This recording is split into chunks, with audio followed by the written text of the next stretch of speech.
평생 구두쇠로 살아온 78세 할머니, 세상을 떠난 후 발견된 통장 잔고는 5억 원이었습니다.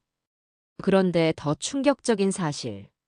그 돈이 모두 남에게 기부된다는 유언장이 나타났습니다. 분노한 가족들 어떻게든 유언장을 숨겨보려 합니다. 과연 5억 원의 행방은 어떻게 될까요? 통장에 진짜 남은 것은 무엇이 될까요? 지금부터 이야기를 시작합니다. 끝까지 집중해서 들어주세요. 이야기를 시작하기 전 구독과 좋아요 버튼 꾹 눌러주시면 감사하겠습니다. 알림 설정도 부탁드립니다. 새 영상이 올라올 때마다 제일 먼저 알려드려요. 잘 듣고 계신다고 댓글을 남겨주시면 감사한 마음 담아 인사드리겠습니다. 그럼 이야기를 시작합니다. 새벽 5시 78세 박순애 할머니는 어김없이 눈을 떴습니다. 40년 넘게 몸에 밴 습관입니다. 낡은 알람 시계가 째깍거리는 소리만이 적막한 방을 채웠습니다. 할머니는 조용히 몸을 일으켰습니다. 관절이 시렸지만 이제 일상이 된 아픔이었습니다. 가족들을 깨우지 않기 위해 발소리도 조심스럽게 내딛었습니다. 거울 앞에서 주름진 얼굴을 바라봤습니다. 허리도 조금씩 굽어가고 있지만 눈빛만은 여전히 또렷했습니다. 아직 해야 할 일이 남아있다는 것을 본능적으로 알고 있었기 때문입니다. 낡은 옷장에서 20년 넘게 입은 코트를 꺼냈습니다. 새 옷을 살 여유가 없는 것은 아니었습니다. 하지만 그 돈이 더 중요한 곳에 쓰여야 한다고 생각했습니다. 오전 8시, 할머니는 시장으로 향했습니다. 30분을 걸어야 하는 거리였지만 버스비를 아끼기 위해 걸어 다녔습니다. 사실 건강을 위해서이기도 했습니다. 시장은 이미 활기차게 돌아가고 있었습니다. 상인들의 큰 목소리가 이곳저곳에서 터져나왔습니다. 할머니는 익숙한 발걸음으로 단골 가게들을 하나씩 둘러보기 시작했습니다. 할머니, 시래기 한 단에 3,000원인데 할머니한테는 2,500원에 드릴게요. 좀 더 깎아주면 안 되겠나? 나이 많은 할머니 봐서. 아이고 할머니. 이것도 원가에서 거의 빼고 드리는 거예요. 그러면 2,000원에는 어떨까? 이런 식으로 할머니는 1시간 넘게 시장을 돌아다녔습니다. 모든 가격을 꼼꼼히 깎았습니다. 마지막으로 할인마트에 들렀습니다. 유통기한이 다 되어가서 반값으로 나온 빵과 반찬들이 있었습니다. 날짜가 하루 이틀 남은 것들이었지만 충분히 먹을 만했습니다. 이거 언제까지예요? 모레까지요. 상태 괜찮아요. 집으로 돌아오는 길에 할머니는 길가에 앉아 있는 노숙자를 봤습니다. 추위에 떨고 있는 모습이 안쓰러웠습니다. 할머니는 잠시 멈춰서서 가방에서 빵 하나를 꺼냈습니다. 이거라도 드세요. 노숙자는 고개를 들어 할머니를 바라보고 조용히 인사했습니다. 할머니는 아무 말 없이 자리를 떠났습니다. 오전 시간이 다 지나서야 할머니는 집에 도착했습니다. 무거운 가방을 들고 계단을 오르는 것이 쉽지 않았습니다. 숨이 가빠서 중간에 2번이나 쉬어야 했습니다. 현관문을 열고 들어서자 거실에서 텔레비전 소리가 들렸습니다. 큰딸 장미가 소파에 앉아 드라마를 보고 있었습니다. 할머니가 들어와도 인사 한 번 하지 않습니다. 엄마, 아침부터 또 시장 갔다 오셨어요? 장미의 목소리에는 짜증이 섞여 있었습니다. 응, 좀 사올 게 있어서. 매일매일 그렇게 나가시면 몸이 힘드실 텐데. 그냥 마트에서 한 번에 사면 안 돼요? 시장이 더 싸거든. 몇백 원 아끼려고 그러세요? 버스비 생각하면 똑같을 거예요. 할머니는 대답하지 않습니다. 장미는 엄마가 걸어서 시장에 다니는 것을 모르고 있었습니다. 부엌에서 장보온 것들을 정리하고 있는데 막내 아들 영철이 들어왔습니다. 얼굴이 어두웠습니다. 요즘 사업이 잘 안 되고 있다는 것을 할머니도 알고 있었습니다. 엄마. 영철이 부엌으로 들어왔습니다. 할머니가 반찬을 만들고 있는 모습을 보았습니다. 엄마, 또 이런 거 사오셨어요? 시래기나 무 같은 거 말고 좀 좋은 걸 드세요. 이것도 충분히 좋은 거야. 요즘 노인분들은 다들 좋은 거 드시던데. 우리 엄마만 이렇게 사시네. 할머니는 손을 멈추고 영철을 바라봤습니다. 너는 요즘 일이 어때? 그게 아직 좀 힘들어요. 영철은 대답을 망설입니다. 사실 사업이 완전히 망해서 빚까지 지고 있는 상황이었습니다. 하지만 어머니에게 손을 벌리기는 싫었습니다. 괜찮아요. 조만간 좋아질 거예요. 할머니는 영철의 말이 진심이 아니라는 것을 알 수 있었습니다. 하지만 굳이 묻지 않았습니다. 저녁 준비를 하는 할머니를 보며 장미가 말했습니다. 엄마, 우리 민서 등록금 때문에 고민이에요. 얼마나 부족한데? 200만 원 정도요. 돈 나올 데가 없어서 도저히 안 될 것 같아요. 할머니는 잠깐 손을 멈췄습니다. 200만 원이라는 돈이 작은 돈은 아니었습니다. 학자금 대출은? 그것도 한계가 있어요. 엄마 혹시 장미의 말이 끝나기 전에 할머니가 말했습니다. 내가 뭘 해줄 수 있겠니? 나도 빠듯하게 살고 있는데. 그래도 엄마가 평생 모은 돈이 있으시잖아요. 그런 돈이 어디 있어? 나도 생활비 빼고 나면 남는 게 없다. 장미는 실망스럽다는 표정을 지었습니다.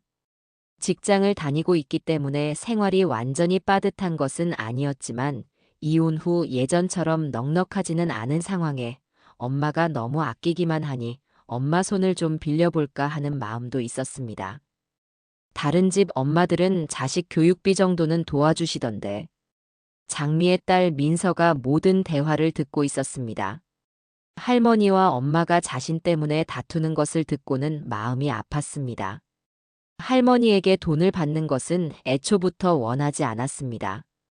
그날 밤부터 민서는 비밀스럽게 아르바이트를 시작했습니다. 낮에는 대학교에서 수업을 듣고 저녁에는 패스트푸드점에서 일했습니다. 밤에 11시까지 일을 마치고 나면 집에 돌아와서 새벽 2시까지 온라인으로 과외를 했습니다. 주말에는 카페에서 하루 종일 일했습니다. 그때 학교에서 돌아온 민서가 현관문을 열고 들어왔습니다. 다녀왔습니다. 밝은 목소리가 집안에 활기를 불어넣었습니다. 하지만 자세히 보니 민서의 얼굴이 평소보다 많이 피곤해 보였습니다. 우리 민서 왔구나. 학교는 어땠어? 좋았어요. 할머니는 오늘 어떻게 지내셨어요? 그냥 평소처럼. 민서만은 할머니에게 관심을 보였습니다. 하지만 요즘 민서는 집에 있는 시간이 점점 줄어들고 있었습니다. 어느 날 밤 할머니는 잠이 오지 않아서 방에서 나왔습니다. 민서 방에 불이 켜져 있는 것을 보고 살짝 문을 열어봤습니다. 민서야, 이 늦은 시간에 뭐 하니? 아, 할머니. 깜짝 놀랐어요. 과외 좀 하고 있어요. 과외? 이런 늦은 시간에? 온라인으로 하는 거라 시간이 자유로워요. 할머니는 뭔가 이상하다는 것을 느꼈습니다. 며칠 후 할머니는 우연히 민서가 패스트푸드점 유니폼을 빨고 있는 것을 발견했습니다. 민서야, 이게 뭐니? 아, 그게 제가 친구 옷에 뭘 좀 흘려서 대신 빨아주는 거예요. 하지만 할머니는 이미 눈치채고 있었습니다. 민서가 아르바이트를 하고 있다는 것을 말이죠. 그로부터 한 달 후 할머니가 갑자기 쓰러졌습니다. 아침에 일어나려고 하는데 몸에 힘이 들어가지 않았습니다. 가슴이 답답하고 숨쉬기가 어려웠습니다. 엄마, 엄마. 장미가 할머니를 발견했을 때는 이미 의식을 잃은 상태였습니다. 급하게 119에 신고하고 병원으로 이송했습니다. 병원에서 의사는 심각한 표정을 지었습니다. 심근경색입니다. 상태가 좋지 않아서 수술이 필요합니다. 수술비는 얼마나 들어요? 영철이 먼저 물었습니다. 대략 1,000만 원 정도 예상됩니다. 가족들은 서로를 바라보았습니다. 그런 큰 돈을 준비하기가 쉽지 않았습니다. 결국 수술은 진행되었습니다.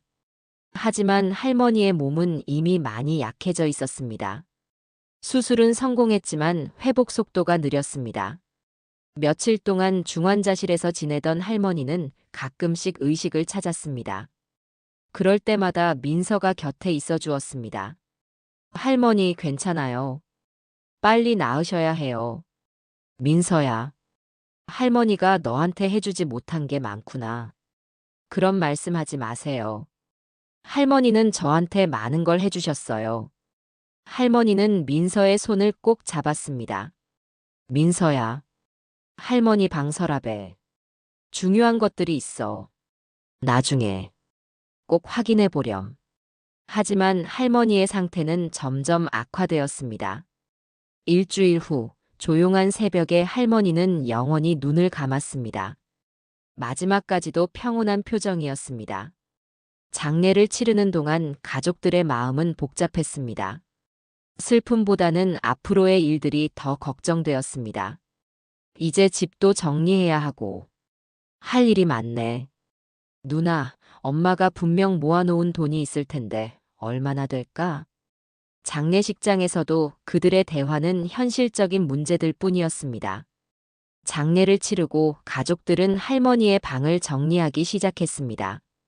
오래된 가구들과 낡은 옷들이 대부분이었습니다. 정리를 하던 중 민서가 할머니의 유품 상자를 발견했습니다. 할머니가 마지막에 말씀하셨던 그것이었습니다. 엄마, 삼촌, 이거 봐요. 상자 안에는 여러 개의 통장과 서류들이 들어 있었습니다. 가족들은 놀란 표정으로 그것들을 살펴보았습니다. 통장이 이렇게 많았어? 은행이 다 다르네. 하나씩 확인해 보니 놀라운 사실을 발견했습니다. 각 통장에 상당한 금액이 들어 있었던 것입니다. 이게 진짜야? 잔액이 얼마나 되는 거지? 영철이 계산기를 두드려가며 확인했습니다. 총합이 5억은 넘는 것 같아. 5억이라고? 장미는 믿을 수 없다는 표정을 지었습니다. 엄마가 이렇게 많은 돈을 어떻게? 더욱 놀라운 것은 매달 일정 금액이 빠져나간 흔적이었습니다. 수십 년 동안 꾸준히 같은 곳으로 돈이 이체되고 있었습니다. 이 사랑의 장학재단이라는 곳은 뭐지? 들어본 적 없는데?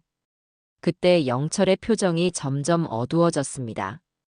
누나가 통장을 보느라 정신이 없는 사이 조용히 한 장의 서류를 주머니에 넣었습니다.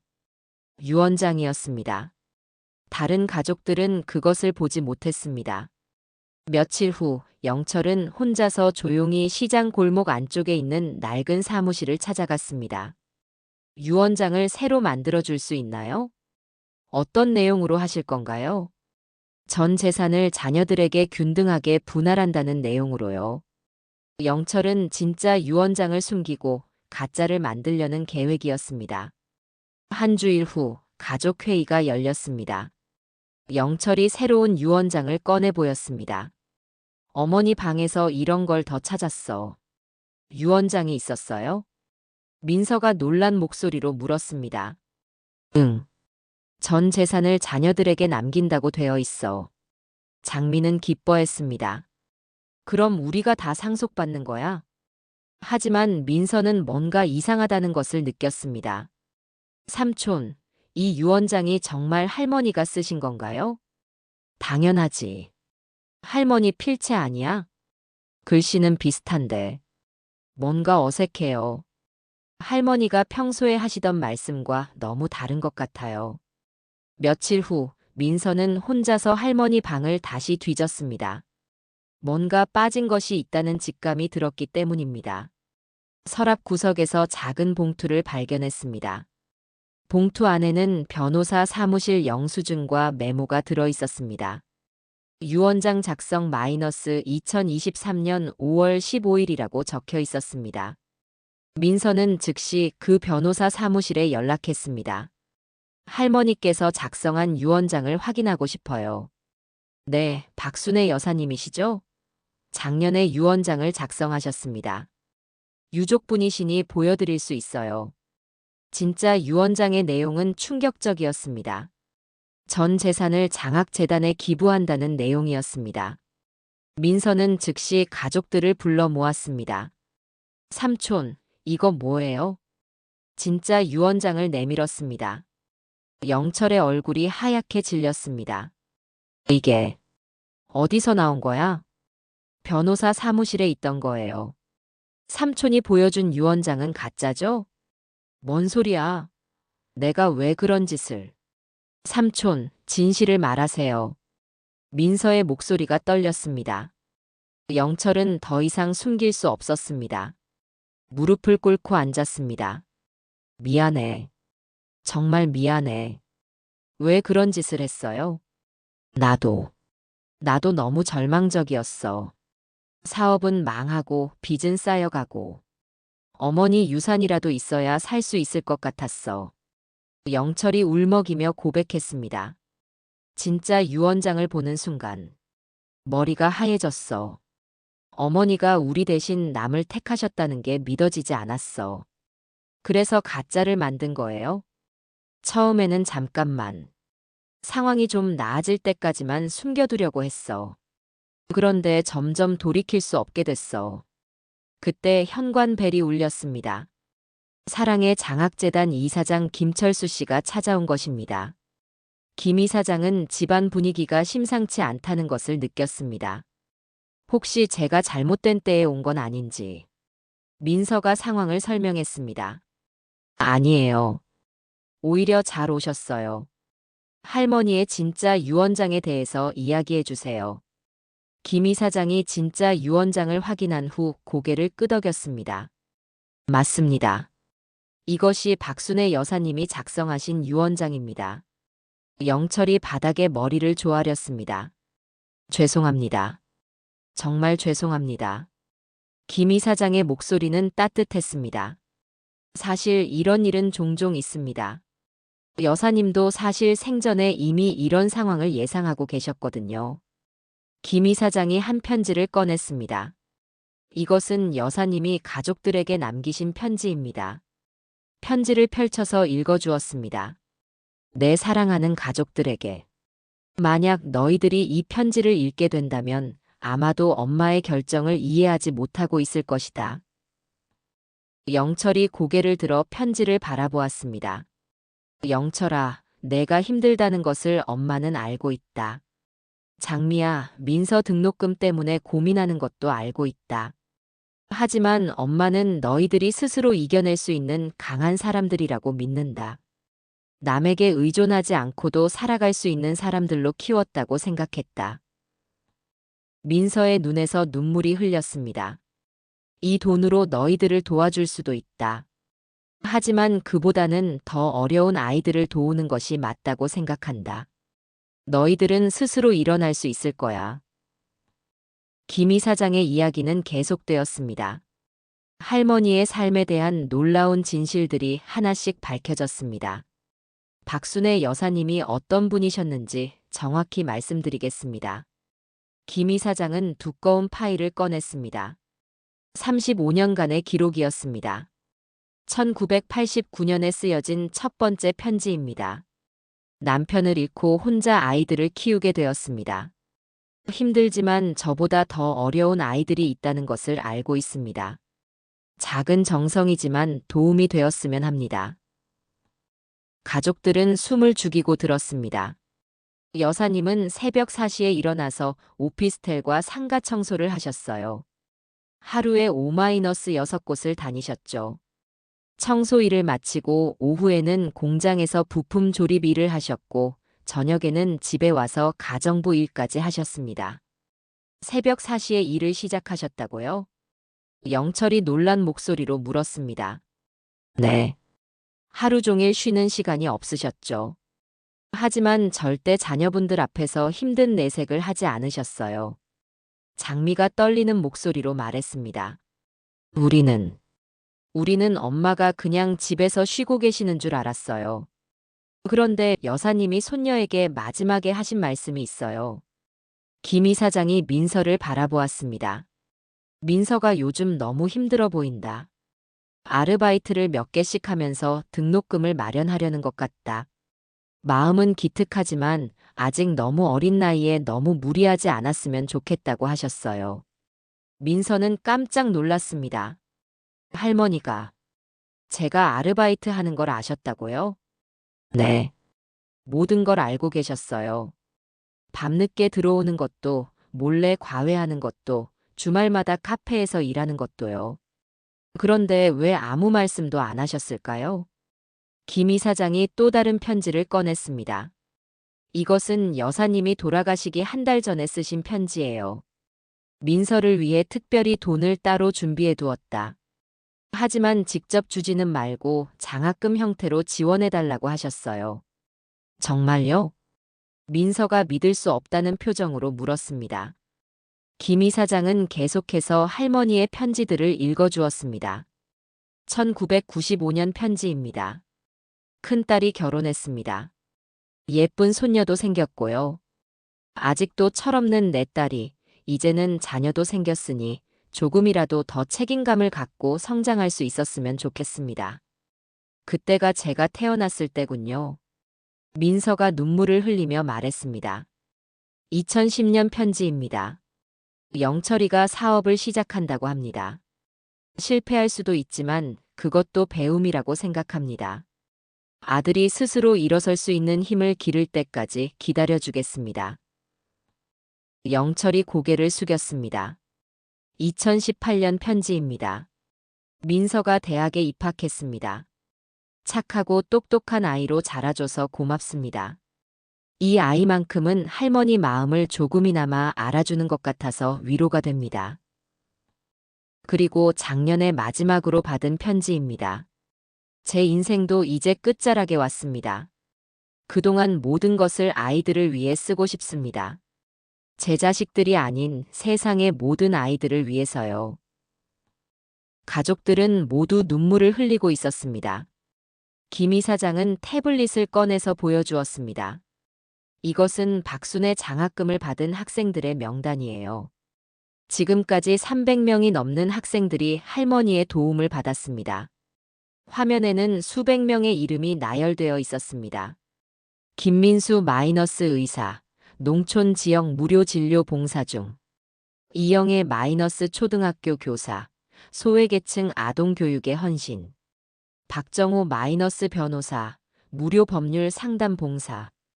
이 모든 사람들이 할머니 덕분에 공부할 수 있었던 거예요? 민서가 놀란 목소리로 물었습니다. 그렇습니다. 그리고 더 놀라운 것은 이 학생들 대부분이 사회에 나가서 다시 남을 돕는 일을 하고 있다는 거예요. 작년에 박순의 장학금을 받고 의대를 졸업한 학생이 있어요. 그 학생은 졸업과 동시에 아프리카 의료봉사를 신청했습니다. 할머니로부터 받은 도움을 다른 곳에서 갚겠다면서요. 또 다른 학생은 교육학을 전공해서 지금 저소득층 아이들을 위한 공부방을 운영하고 있어요. 장미가 떨리는 목소리로 물었습니다. 그 학생들이 엄마에 대해서 알고 있나요? 아니요. 여사님이 절대 공개하지 말라고 하셨거든요. 하지만 매년 장학금 수여식에서 감사 인사를 해요. 박순애 선생님에게 말이죠. 김 이사장이 휴대폰으로 동영상을 보여주었습니다. 작년 장학금 수여식 장면이었습니다. 박순애 선생님, 저는 선생님을 뵙지는 못했지만 선생님의 사랑을 매일 느끼며 살고 있습니다. 가난 때문에 포기해야 했을 꿈을 이룰 수 있게 해주셔서 감사합니다. 저도 선생님처럼 남을 도우는 사람이 되겠습니다. 민서가 흐느끼며 말했습니다. 할머니. 할머니는 정말 위대한 분이셨구나. 1년이 지났습니다. 올해도 50명의 학생들이 새롭게 장학금을 받게 되었습니다. 행사장에는 200명이 넘는 사람들이 참석했습니다. 장학금을 받는 학생들과 가족들, 그리고 기존 장학생들까지 함께했습니다. 올해로 35주년을 맞는 박순의 장학금 수여식을 시작하겠습니다. 박수가 터져 나왔습니다. 먼저 박순의 장학금의 설립자이신 고 박순의 여사님을 기리며 묵념하는 시간을 갖겠습니다. 모든 사람들이 고개를 숙였습니다. 1분간의 묵념이 이어졌습니다. 이제 특별히 박순애 여사님의 가족 대표로 손녀분께서 인사 말씀을 해주시겠습니다. 민서가 떨리는 마음으로 연단에 올라갔습니다. 1년 전까지만 해도 할머니의 진짜 모습을 몰랐던 자신이 이 자리에 서 있다는 것이 믿어지지 않았습니다. 안녕하십니까? 저는 박순애 할머니의 손녀 민서입니다. 따뜻한 박수가 쏟아졌습니다. 1년 전까지만 해도 저는 할머니의 진짜 모습을 몰랐습니다. 할머니는 항상 검소하고 조용하셔서 저희 가족은 할머니가 그저 평범한 노인이라고만 생각했습니다. 민서의 목소리에 감정이 실렸습니다. 하지만 할머니가 돌아가신 후에야 알게 되었습니다. 할머니가 얼마나 위대한 분이셨는지를요. 할머니는 평생을 남을 위해 사셨습니다. 자신은 낡은 옷을 입고 할인된 음식을 드시면서도 매달 빠짐없이 장학금을 보내셨습니다. 행사장이 조용해졌습니다. 모든 사람들이 민서의 이야기에 귀를 기울였습니다. 35년 동안 300명이 넘는 학생들이 할머니의 도움을 받았습니다. 그리고 그 학생들은 지금 사회 곳곳에서 다시 남을 돕는 일을 하고 있습니다. 할머니가 심으신 사랑의 씨앗이 이렇게 큰 나무가 되어 더 많은 열매를 맺고 있습니다. 민서가 잠시 말을 멈추고 눈물을 닦았습니다. 할머니, 이제야 알겠습니다. 할머니께서 저희에게 남겨주신 진짜 유산이 무엇인지를요. 그것은 돈이 아니라 사랑이었습니다. 나눔의 소중함이었습니다. 그리고 진정한 행복이 무엇인지에 대한 가르침이었습니다. 행사장에서 작은 흐느낌 소리가 들렸습니다. 할머니의 삶을 본받아서 저도 할머니처럼 남을 도우며 살겠습니다. 그것이 할머니께 감사를 표하는 진정한 방법이라고 생각합니다. 할머니 사랑합니다. 그리고 자랑스럽습니다. 뜨거운 박수가 한참 동안 계속되었습니다. 행사가 끝난 후 민서는 장미 영철과 함께 할머니의 묘소를 찾았습니다. 국화꽃 한 다발을 들고 왔습니다. 엄마, 부끄러워요. 평생 엄마를 몰라봤다는 게. 장미의 목소리가 떨렸습니다. 민서가 꽃을 놓으며 말했습니다. 할머니, 오늘 많은 학생들이 할머니께 감사 인사를 전했어요. 할머니가 보셨다면 얼마나 기뻐하셨을까요? 바람이 불어와서 나뭇잎들이 살랑거렸습니다. 할머니가 대답하는 것 같았습니다. 민서가 마지막으로 말했습니다. 할머니, 저는 사회복지학과로 전공을 바꿨어요. 할머니처럼 어려운 사람들을 도우는 일을 하고 싶어요. 박순애 할머니의 통장에 남아있던 것은 단순한 돈이 아니었습니다. 그것은 35년간 쌓아온 사랑의 역사였고 300명이 넘는 사람들의 꿈과 희망이었으며 앞으로도 계속 이어질 나눔의 정신이었습니다. 할머니가 심은 사랑의 씨앗은 이제 거대한 숲이 되어 더 많은 사람들에게 그늘을 제공하고 있었습니다. 그리고 그 숲은 앞으로도 계속 자라날 것입니다. 오늘도 어딘가에서 박순애 장학금을 받은 학생이 새로운 꿈을 키우고 있습니다. 또 다른 누군가는 할머니의 정신을 이어받아 남을 돕는 일을 하고 있습니다. 진정한 유산은 대를 이어 전해지는 것입니다. 박순애 할머니가 남긴 사랑의 유산은 이렇게 영원히 이어져 갈 것입니다.